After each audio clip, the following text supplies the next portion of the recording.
Shalom, damai di hati, puji Tuhan. Kita jumpa lagi di acara Rema in Minute bersama saya Pendeta Yesiko Tambunan. Mari kita awali dengan doa. Kita berdoa. Di penghujung minggu ini ya Tuhan, akhir pekan, kami hendak lagi sambut kebenaran firman-Mu dalam Rema, makanan rohani yang tentunya menguatkan kami. Kami yakin Tuhan, Roh-Mu ada bagi kami. Berfirmanlah, dalam nama Tuhan Yesus firman kehidupan. Amin. Kita dengarkan firman Tuhan dalam 2 Korintus pasal 1 ayatnya yang ke-20. Sekali lagi 2 Korintus pasal 1 ayatnya yang ke-20. Firman Tuhan, sebab Kristus adalah ya bagi semua janji Allah.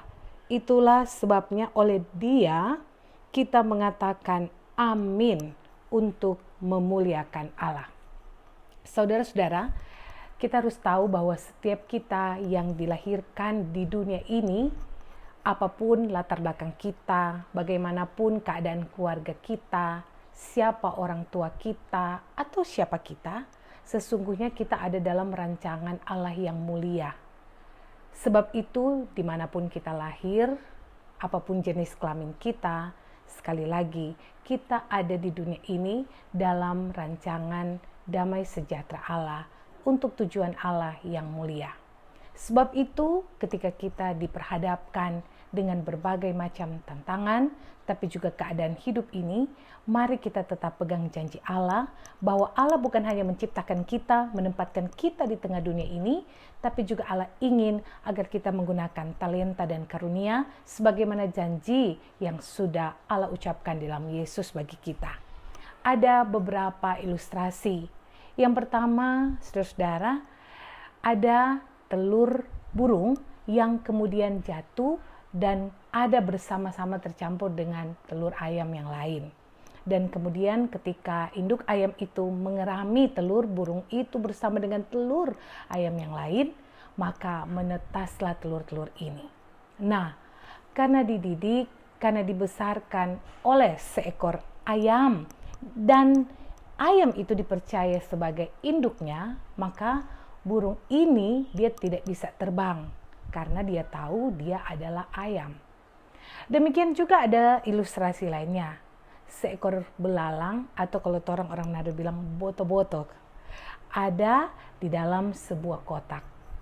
Sejak ia masih kecil sampai ia sudah besar umur belalang itu, ia tetap ada di dalam kotak itu. Dan ketika akhirnya satu saat ia keluar, ia bertemu dengan belalang yang lain yang bisa terbang tinggi, hinggap sana dan sini, dia tidak menyadari bahwa dia pun ternyata bisa. Nah, dari kedua ilustrasi ini, banyak kali ini pula yang terjadi dalam kehidupan kita, teristimewa bagi kaum muda. Banyak kali kita tidak menyadari bahwa kita bisa terbang seperti seekor burung itu. Kita bisa hinggap ke sana kemari seperti seekor belalang. Tapi karena kita terbiasa, kita terlena dengan keadaan kita, maka kita tidak menyadari bahwa sesungguhnya kita memiliki talenta dan karunia.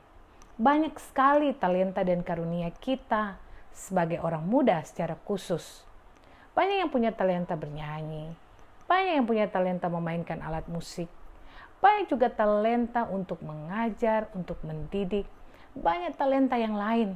Tapi banyak kali kita lebih terkungkung dengan kotak seperti di mana belalang itu berada.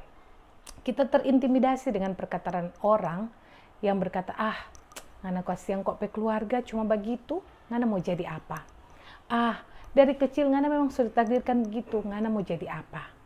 Sebab itu saudara-saudara, teristimewa sekali lagi kaum muda, tapi juga kita semua. Kita dilahirkan dalam tujuan Allah yang mulia dalam Yesus Kristus putranya yang telah menebus kita. Sebab itu gunakanlah talenta dan karunia yang Tuhan beri apa saja itu. Kita bersyukur melihat di pandemi ini banyak yang mulai menggali talentanya. Ibu-ibu mulai berjualan online karena mereka mulai menggali talenta yang sebenarnya mereka miliki. Menjual kue, menjual makanan, menjual pernak-pernik, dan lain sebagainya.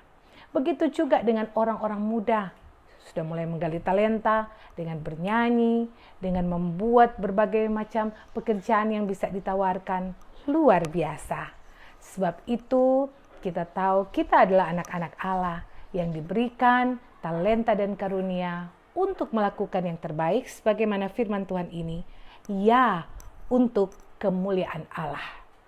Jangan ada yang pernah merasa terintimidasi kalau kita memiliki keadaan sekarang yang tidak sama seperti orang lain yang sudah berhasil, atau keadaan kita yang mungkin berada di keadaan yang tidak menyenangkan.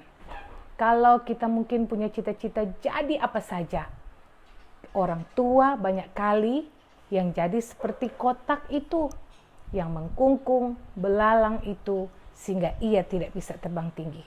Banyak pendeta jumpai, anak-anak berkata ingin jadi dokter, ingin jadi pendeta, ingin jadi apa saja, tapi orang tua berkata, ya, orang cuma begini, balik lagi ke dapur, balik lagi hanya bisa bantu-bantu orang tua.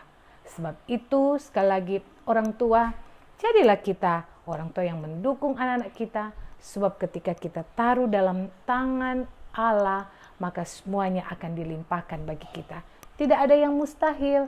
Doakanlah anak-anak kita dan jadilah anak-anak yang sungguh menggunakan talenta dan karunia. Tuhan Yesus Kristus memberkati firman-Nya.